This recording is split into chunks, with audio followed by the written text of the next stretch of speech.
Hello, friends, and welcome to episode 2 of The Leftovers.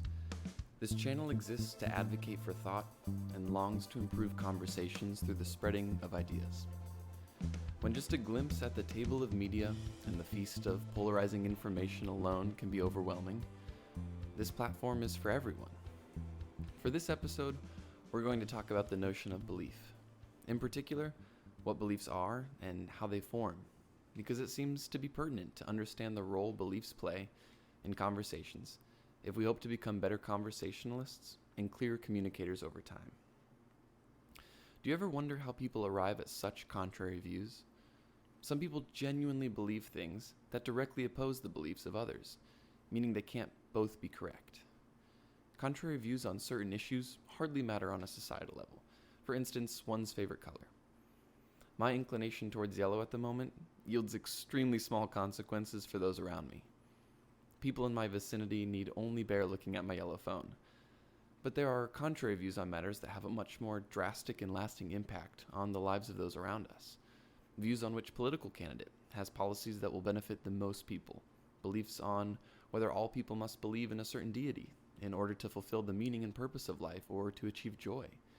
People even have contrary beliefs on things such as what clothing is appropriate to wear, what types of food are allowed to be consumed, and if alcohol should be consumed at all. It doesn't take long to find a topic where people end up believing ideas that are polar opposites. Am I the only one who has fought with friends more than once about opinions like which ice cream flavor is best, or which season is superior, or if a certain movie is amazing? I think most people find they take strong stances on a variety of topics, and we occasionally like to advocate for our preferences. But with ice cream, we know that it really boils down to our taste buds. Sure, the quality of ingredients can be debated, a movie can be analyzed for its cinematic elements, and the seasons all have distinct characteristics that might make one stand out to some people. Yet with other topics like religion and politics and philosophy, what it boils down to is more complicated. But I think there are consistent factors that even these large issues have in common. What do my beliefs about free speech and winter being my favorite season have in common? They formed during my lifetime. I didn't favor winter as adamantly when I was a kid as I do now. I didn't even start thinking about free speech until the end of high school. Yet I'm at a point now where I would claim to have a preference for both of them over their counterparts. I also have beliefs about whether or not God exists, if counseling is generally beneficial for mental health, who should occupy the Oval Office, and which people should represent me in Congress.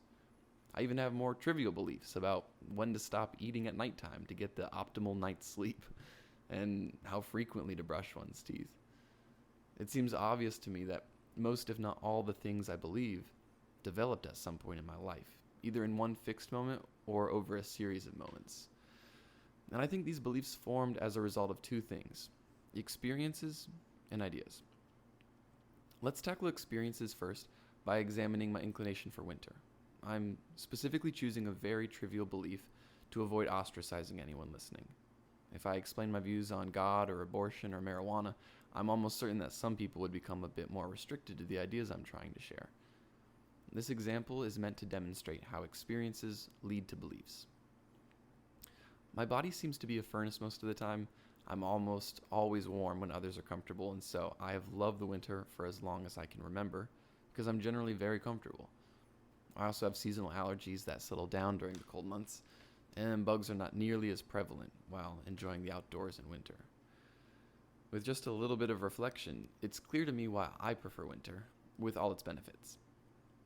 The experiences I have during winter are overwhelmingly positive. Now my brain is constantly being stimulated with input from my senses. Some of those are enjoyable, and some are uncomfortable or even painful. Think of the brain as a prediction machine. It's all those times where I went outside and felt a cool December day, and noticed how uncongested I was, that mosquitoes weren't biting me, and that my internal temperature felt comfortable. My brain started to expect similar things upon feeling the temperature drop at the end of fall each year. In the same way, we all probably learned that hot stoves hurt to the touch through an incredibly painful experience.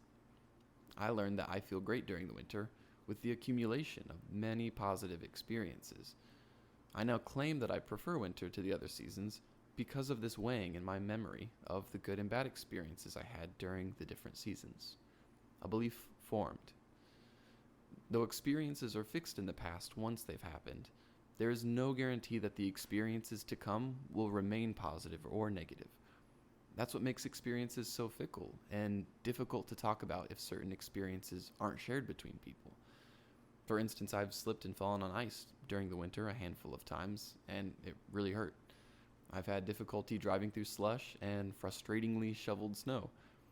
Those positive expectations I've come to expect have been slightly diminished by these unpleasant experiences. I still adore the winter season, but I know it poses some challenges. I must admit, as I compare winter to the other seasons, there will likely be many more winter experiences to come, and I have no guarantee that they'll continue to be positive. As I age, my metabolism will slow down, and I'll probably start being cold more frequently. Maybe an allergy medication will work year-round, thereby equalizing all seasons in regard to my sinuses. And maybe we'll choose to eradicate mosquitoes if our experiments eliminating disease-carrying mosquitoes proves beneficial in Florida. Over time, the frigid temperatures, terrible road conditions, and need for excess clothing might outcompete the positive elements that winter once conveyed for me. My brain expects similar future experiences until enough contrary ones change the expected outcome. An experiential example, such as which season I prefer, is pretty simple to understand because the positive and negative experiences are easily weighed and measured. And I hope its simplicity demonstrates the ways in which experiences compete to form our mental expectations. Of course, when we compare experiences, the resultant preference is not usually a balance of one good to one bad. Traumatic experiences of being stranded in a blizzard or getting frostbite would likely weigh heavier compared to a nice cup of hot chocolate and sitting in front of a warm fire. But an inclination towards something over its counterparts seems to boil down to a weighted measuring of the positive, negative, and neutral experiences. The key thing we all seem to ignore is that new experiences are being added to our memory all the time, so our views on experientially based beliefs are able to be changed. A 10-pound weight on one end of a scale will remain heavier than a 5-pound weight on the other end. But if you add more weight to the lighter side, eventually you'll reach a tipping point of balance, and then there will be a change in which side is the heaviest.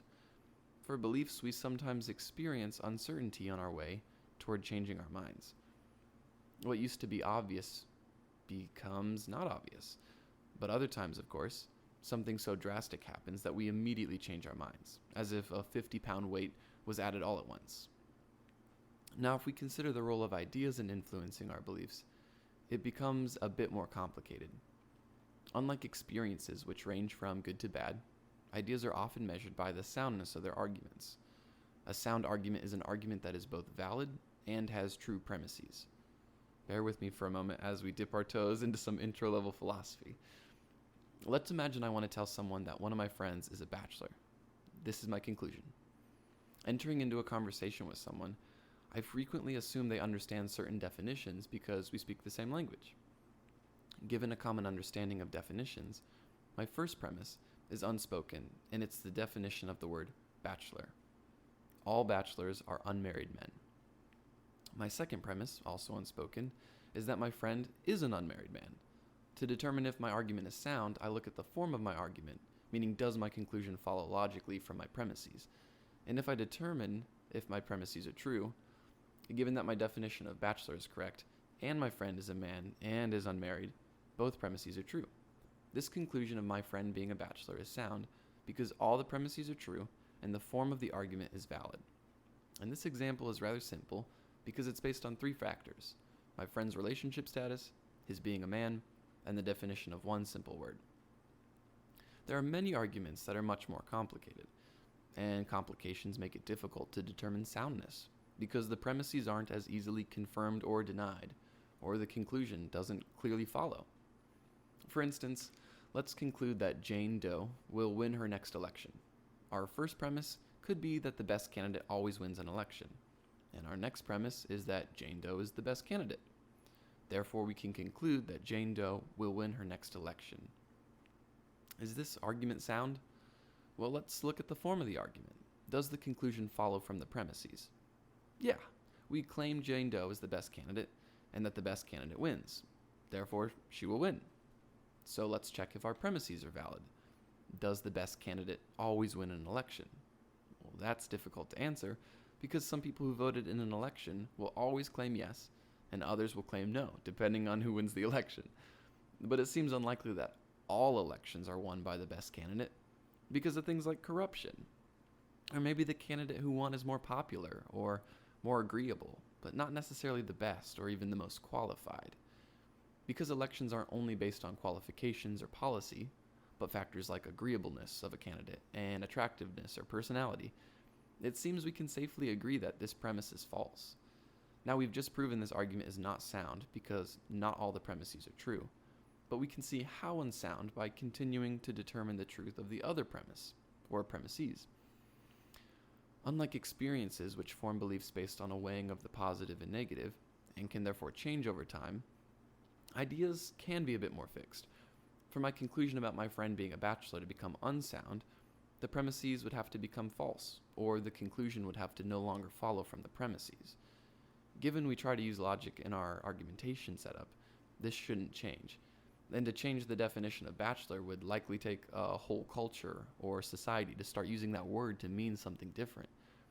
Of course, if he ever becomes married, that's the likeliest way my conclusion would become false.